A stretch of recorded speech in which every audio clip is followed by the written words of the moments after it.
வணக்கம். இந்த வீடியோ பதிவு யாருக்குன்னு பார்த்தீங்கன்னா, தாவேக தலைவர் திரு விஜய் அவர்களுக்கும் அவருடைய தொண்டர்களுக்கும். நேற்று நடந்த தாவேகா மாநாட்டில் தாவேக தலைவர் திரு விஜய் அவர்கள் எங்கள் கேப்டனை பற்றி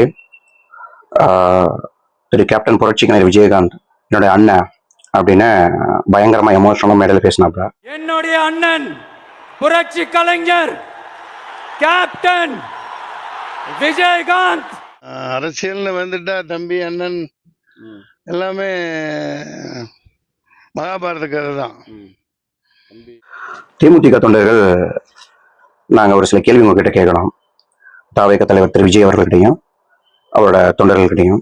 இல்லை, நாங்கள் தெரியாம தான் கேட்குறோம். திரு கேப்டன் விஜயகாந்த் அவர்கள் என்னோட அண்ணா. நாங்கள் எல்லாரும் எங்களுக்கு ஒரு அண்ணன் கண்டிப்பாக. நாங்கள் இன்னைக்கு வரைக்கும் எங்கள் நெஞ்சில் வர சுமந்துட்டு இருக்கோம்.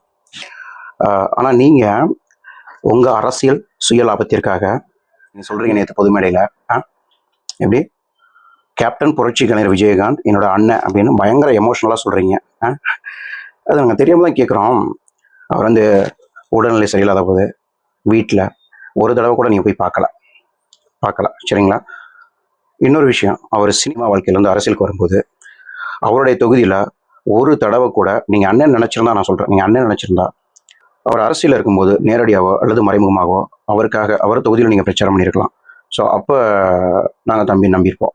இன்னொன்று, அவர் மற்ற அரசியல்வாதிகளுக்கு கொடுத்த ப்ரியாரிட்டி கூட எங்கள் தலைவர் கேப்டன் விஜயகாந்த் அவர்களுக்கு நீங்கள் கொடுக்கல. அதனால தான் அவர் டெத்துக்கு வந்தப்போ கூட இதனால் எதை வச்சு அடிச்சான்னு உங்களுக்கே தெரியும். ஸோ அப்போலாம் இல்லாத அந்த ஒரு அண்ணன் பாசம் நேற்று எப்படி வந்துச்சுன்னு எனக்கு தெரியல. அது உங்களுக்கு இல்லை, உங்களுக்கும் தெரியும், பார்த்துட்டு இருக்க இந்த தமிழக மக்களுக்கும் தெரியும். நீங்கள் ஒரு அரசியல் சுயலாபத்திற்காக மட்டும்தான் என்னுடைய கேப்டன் விஜயகாந்த் பேரை நீங்கள் வந்து யூஸ் பண்ணுறீங்கன்னு எல்லாருக்குமே தெரியும். உங்களுடைய அரசியல் சுயலாபத்திற்காக என்னுடைய கேப்டன் பேரை தயவு செஞ்சு யூஸ் பண்ணாதீங்க. நீங்கள் கடந்த முதல் மாநாட்டில் எங்கள் கேப்டனை பற்றி வாயை திறக்கல. ரெண்டாவது பார்த்தீங்க அப்படின்னா உங்களுடைய ஃப்ளெக்ஸ் பேனரில் அவரை பற்றி அவருடைய ஃபோட்டோவோ இல்லை அவருடைய வாக்கியங்களோ எதுவுமே நீங்கள் போடல. இப்போ கடந்த 2வது மாநாட்டில் உங்களுடைய ஓட்டு வங்கிக்காக, உங்களுக்கு ஓட்டு வேணுங்கிறதுக்காக எங்கள் தேமுதிகவை நீங்கள் தொண்டர்களை நீங்கள் அவங்களுடைய ஓட்டை வந்து ஸ்பெண்ட் பண்ணுறது மாதிரியும் உங்களுடைய அரசியல் சுயலாபத்திற்காக அப்படிங்க அரசியல் சுயலாபத்திற்காக இப்போ வந்து எங்கள் கேப்டனோட தம்பி அண்ணன் அப்படின்னு நீங்கள் வந்து பேசுகிறதும் தேமுதிக தொண்டர்கள் கண்டிப்பா நாங்க ஏமாற மாட்டோம், எங்க அந்நியாரும் ஏமாற மாட்டாங்க சரிங்களா? ஃபர்ஸ்ட் அதை புரிஞ்சுக்கோங்க. ஆரம்ப கட்ட சினிமா வாழ்க்கை நீங்க ஸ்டார்ட் பண்ணும்போது உங்களுடைய உயர்த்தி கொண்டு வந்தது சினிமா வாழ்க்கையில ஒரு அடித்தளத்தை உருவாக்குனது பார்த்தீங்கன்னா எங்க கேப்டன் விஜயகாந்த் அவர்கள் தான். புரியுதுங்களா? ஆனா அவர் எந்த இதுலையும் எந்த மேடையிலையும் என்ன வரைக்கும் தேமுதிக தொண்டர்கள் நாங்க கேட்டது கிடையாது.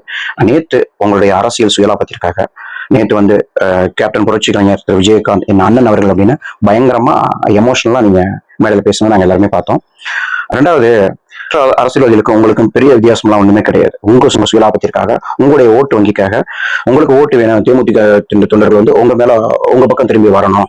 ஸோ வந்து தலைவர் விஜய் வந்து அண்ணன்கிட்ட ரொம்ப பாசமா இருக்காரு, அவன் மறக்கல அப்படின்னு அது மாதிரி ஒரு பொய்யான பிம்பத்தை எங்ககிட்ட ஏற்படுத்தி அந்த வாக்குகளையும் எங்களுடைய தொண்டர்களையும் உங்க பக்கம் இழுக்கணுங்கிறதுக்காக நீங்க வந்து பொய்யான ஒரு வாக்குறுதியா மேடையில பேசாதீங்க சரிங்களா? நீங்க ஒரு கொள்கைகளை பின்பற்றி, அதாவது உங்களுடைய கொள்கை என்ன, ஒரு அரசியலுக்கு வந்திருக்கீங்க, உங்களுக்கும் ஒரு தனிப்பட்ட கொள்கை இருக்கும் இல்லைங்களா? அந்த கொள்கையை கூட நீங்க இது வரைக்கும் எந்த 2 மாநாட்டிலும் நீங்க எதுவுமே சொல்ல கிடையாது, இது வரைக்கும் சொல்லல. அது உங்களோட கொள்கை என்னன்னு தெரியல.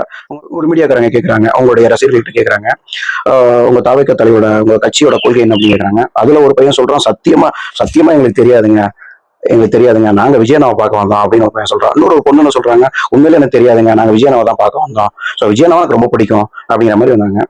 இன்னொரு பையன் சொல்றான், காமராஜர், பெரியார், வீரமங்கை வேலுநாச்சியார், அப்புறம் இன்னொருத்தவங்க இருக்காங்க, இவங்க தான் எங்களுடைய கொள்கை அப்படின்னு சொல்றாங்க. நான் இல்ல தெரியாம தான் கேட்கிறேன். சரி, ஓகே, தப்பு கிடையாது, இவங்க தான் உங்க கொள்கை. அதை அபிஷியலா ஏன் ஒரு மேடையில தேவையில்லாத ஒரு குட்டி குட்டி கதையில் சொல்றீங்க, தேவையில்லாத டைம் வேஸ்ட் பண்றீங்க, என்னென்னவோ சினிமா டைலாக் மாதிரி பேசுறீங்க, எல்லாமே ஓகே. உங்களுடைய கொள்கைகளை ஏன் இது வரைக்கும் சொல்லல? பொது மேடையில் தமிழக மக்களுக்கு தெரியற மாதிரி ஏன் நீங்க சொல்லவே இல்லை? ஃபர்ஸ்ட் அதை நாங்க கேட்டுக்கிறோம். ரெண்டாவது, நிறைய இருக்கு உங்கள்கிட்ட கேட்கிற கேள்வி நிறைய இருக்கு. தேசிய முற்போக்கு திராவிடர் தொண்டர்கள் வந்து நிறைய நாங்க உங்கள்கிட்ட கேட்கலாம்னு இருக்கோம். பட் எந்த விதத்துல கேட்கணும் உங்களுக்கு தெரியல, சரியா தெரியல. பட் உங்களுடைய அரசியல் சுயலாபத்திற்காக நாங்கள் தேமுதிக தொண்டர்கள் அனைவரும் சொல்றோம், எங்களுடைய கேப்டன் பெயரை எப்போதும் நீங்க யூஸ் பண்ணாது. உங்களுக்கு தைரியம் இருந்துச்சுன்னா, திராணி இருந்துச்சுன்னா கண்டிப்பா நீங்க தனிச்சு நில்லுங்க. தமிழ்நாட்டுல 234 தொகுதியில நீங்க தனிச்சு நின்று உங்களுக்குன்னு ஒரு ஓட்டு வங்கி இருக்கு அப்படின்னு தமிழக மக்கள்கிட்ட நீங்க நிரூபிங்க. அப்புறம் கூட்டணி பத்தியோ இல்ல மற்ற அது வந்து ஓகே, நீங்க கூட்டணி போய் ஒரு தனிப்பட்ட ஒரு கருத்து. பட் உங்களுடைய ஓட் பேங்க் எந்த அளவுக்கு இருக்குது உங்களுக்கு சினிமா பக்கம் உங்க நேற்று நீங்க மாநாட்டுக்கு வந்திருப்பாங்க, இவங்க எல்லாருக்குமே ஓட்டுரிமை இருக்கான்னு கேட்டா எங்களுக்கு தெரியல. அது தேவையும் கிடையாதுன்னு வச்சுக்கோங்களேன். ஸோ உங்களுடைய ஃபர்ஸ்ட் ஒரு அரசியலுக்கு வந்தீங்கன்னா உங்களுடைய கொள்கைகளை ஃபர்ஸ்ட் சொல்லுங்க. கொள்கைகளை 2 மாநாட்டிலையும் சொல்லவே கிடையாது. புரியுதுங்களா? ரெண்டாவது, நீங்க 234 தொகுதியிலையும் தனிச்சு நின்று உங்களுடைய ஓட்டு வங்கி என்னன்னு எங்களுக்கு நிரூபிங்க. புரியுதுங்களா? அதுக்கப்புறம் நீங்க எப்படின்னா பேசலாம். தேவையில்லாத அரசியல் நாகரிகம்னு ஒண்ணு இருக்குதுங்க. அந்த நாகரிகம் உங்களுக்கு இன்னும் தெரியல. ஏதோ சினிமால வந்து ஒரு சிங்கிள் டேக்ல அப்படியே அப்படியே பேசிட்டு போற மாதிரி ஒரு டைலாக் பேசிட்டு அப்படியே லாங்கா பேசிட்டு அப்படியே போயிட்டே இருக்கீங்க. உங்களுடைய அடிப்படை கொள்கை எதுவுமே தெரிய மாட்டேங்குதுங்க. அப்படியே நீங்க பெரியாரை பின்பற்றினாலும் 2 நாளைக்கு முன்னாடி வந்து கொடிக்கம்பம் சாஞ்சு விழுந்ததுல ஒரு கார் விழுந்துருச்சு. ஓகே, நல்லபடியா கடவுள் ஒரு அனுகிரகத்தால கண்டிப்பா ஆளுங்களுக்கு யாரும் எந்த சேதமும் கிடையாது. அது காரோட போச்சு, ரைட்டு. திருப்பி அது நடக்க, அது கேட்டா சொல்றீங்க அது ஒரு திஷ்டி இருக்குங்க அப்படின்ட்டு. உங்களுடைய ஒரு அஜாக்கிரதையில, உங்களுடைய கவனக்குறைவால அது விழுந்ததுன்னு நீங்க சொல்லி ஒத்துக்கல. திஷ்டின்னு சொல்றீங்க, கேட்டா திஷ்டின்னு சொல்றாங்க உங்க ஆளுங்களே, உங்க தொண்டர்களே. திஷ்டின்னு சொல்லிட்டு 4-5 ஐயர்களை வச்சுட்டு நீங்க கோமியம் தொடிக்கிறீங்க. இப்படியே அந்த ஸ்டேஜ் ஃபுல்லா, நீங்க நிக்கிற ஸ்டேஜ் ஃபுல்லா மறுபடியும் எந்த ஒரு அசம்பாவிதமும் நடக்கக்கூடாது அப்படிங்கிறக்கா கோமியம் தொடிக்கிறீங்க. நீங்க உண்மையிலே பெரியார பின்பற்ற மாதிரி இருந்துச்சுன்னா, பெரியாருக்கு பிடிக்காத ஒண்ணு மூட நம்பிக்கை. அப்ப நீங்க அதை பின்பற்றக்கூடாது இல்லையா? சோ ஒரு விஷயம் நல்லா தெரிஞ்சுக்கோங்க. நீங்க பெரியார் கொள்கையை பின்பற்ற மாதிரி இருந்தால் நீங்க கண்டிப்பா மாற்று கோமியத்தை நீங்க ஸ்டேஜ் ஃபுல்லா தொழிக்க போறது கிடையாது. அப்ப உங்களுடைய சொல் பாத்தீங்கன்னா சும்மா சொல்லுதான் இருக்குது. உங்களுடைய வந்து நான் இவனோட பின்பற்றேன், உங்க கொள்கையை பின்பற்றுங்கிறது சொல்லுல மட்டும் இருந்தா பார்த்தாலும் செயல்ல இருக்கணும். புரியுதுங்களா? நீங்க தமிழ்நாட்டு மக்களை ஏமாத்தி ஒரு சிங்கிள் டேக்ல ஏதோ டயலாக் சினிமா பட வசனம் மாதிரி பேசிட்டு அப்படியே போயிடுறீங்க. அதுக்கப்புறம் அவ்வளவுதான். வெளியில வாங்க, அப்படியே பொதுமக்களை பார்க்கணும், அவங்களுடைய கஷ்டத்தை அனுபவிக்கணும். வெளியில வந்து பாருங்க, ரோட்ல நடங்க, இல்ல ரோட்ல பைக் ஓட்டி பாருங்க, இல்ல ரோட்ல நீங்களே கார் ஓட்டி பாருங்க. தமிழ்நாடு எந்த லட்சத்துல இருக்கு அப்படின்ட்டு கஷ்டங்கள் வந்து அப்பதான் உங்களுக்கு தெரியும். தமிழ்நாடு மக்கள் எவ்வளவு கஷ்டப்படுறாங்கன்னு அப்பதான் உங்களுக்கு தெரியும். சரிங்களா? அதை விட்டுட்டு உங்களுடைய அரசியல் சுயலாபத்திற்காக எங்க கேப்டன் பேரை எப்போதுமே நீங்க யூஸ் பண்ணாது. அது என் தேசிய முற்போக்கு திராவிட கழகத்தோட தொண்டர்கள் நாங்க அதை எப்போதுமே விரும்ப மாட்டோம். எங்க அந்நியார் அதை விரும்ப மாட்டாங்க. உங்களுக்கு தைரியம் இருந்தா, திராணி இருந்துச்சு அப்படின்னா கண்டிப்பா வர 2026 சட்டமன்ற தேர்தல் 234 தொகுதியில் நீங்க தனிச்சிருந்தாலும் சரி சொல்றீங்க. உங்களுக்கு அரசியல் முழுசா தெரியுதா? நீங்க எந்த ஒரு அடிப்படையில் நீங்க பேசுறீங்க உங்களுக்கு தெரியல. இதான் ஒரு பொதுமக்களா நான் கேட்கிறேன். நம்ம கட்சியினுடைய வேட்பாளர் பட்டியலை அறிவிக்க போறேன். மதுரை கிழக்கு வேட்பாளர் விஜய். இன்னும் முடிக்கல. ஒரு நிமிஷம், இன்னும் முடிக்கல. மதுரை மேற்கு வேட்பாளர் விஜய். மதுரை மத்தி வேட்பாளர் விஜய். மதுரை தெற்கு வேட்பாளர் விஜய். மதுரை வடக்கு வேட்பாளர் விஜய். மேலூர் விஜய். சோழவந்தான் விஜய். திருப்பரங்குன்றம் விஜய். திருமங்கலம் விஜய். உசலப்பட்டி விஜய். எந்த ஒரு அடிப்படையில் நீங்க பேசுறீங்க? 234 தொகுதி யாருமே நிக்க முடியாது தனிச்சு. சரிங்களா? ஒரே ஆள் நிக்க முடியாது. 234 தொகுதி தனிச்சு ஓவரால் தான் வேட்பாளர் நிறுத்த முடியும். அப்ப எந்த ஒரு அடிப்படையில் சொல்றீங்கன்னு தெரியல. தயவு செஞ்சு வெளியில வாங்க. தாவேக்கா தலைவர் விஜய் அவர்களே, நிறைய கஷ்டம், மக்கள் எவ்வளவோ கஷ்டப்பட்டு இருக்காங்க. அதை பாருங்க. நீங்க சும்மா அந்த அரசியலோட இப்பதான் நீங்க எலெக்ஷனுக்கு வர போறீங்கிறதுக்காக நல்ல விஷயம் மாதிரி பண்றீங்க. அதை 1008 பயங்கரமா அதை வீடியோ எடுத்து பயங்கரமா ஸ்ப்ரெட் பண்ணி உங்களுடைய வெர்ச்சுவல் வாரியர்ஸை வச்சு பயங்கரமா ஸ்ப்ரெட் பண்ணி எங்க அண்ணன் ஹெல்ப் பண்றாரு அப்படி அப்படின்ட்டு ஏதோ ஒரு பிம்பத்தை வளர்த்து நீங்க தமிழ்நாட்டு மக்களை வந்து ஏமாத்துறீங்க. நல்லாவே தெரியும். உண்மையிலே ஒரு நல்ல அரசியல்வாதி அப்படின்னு பாத்தீங்கன்னா எங்க கேப்டன் மாதிரி இருக்கணும். சரிங்களா? ஏன் இதை சொல்றேன் அப்படின்னா, ஒரு பொதுமக்களுக்கு தான் நான் சொல்றேன். அதாவது யார் ஒருத்தன் தான்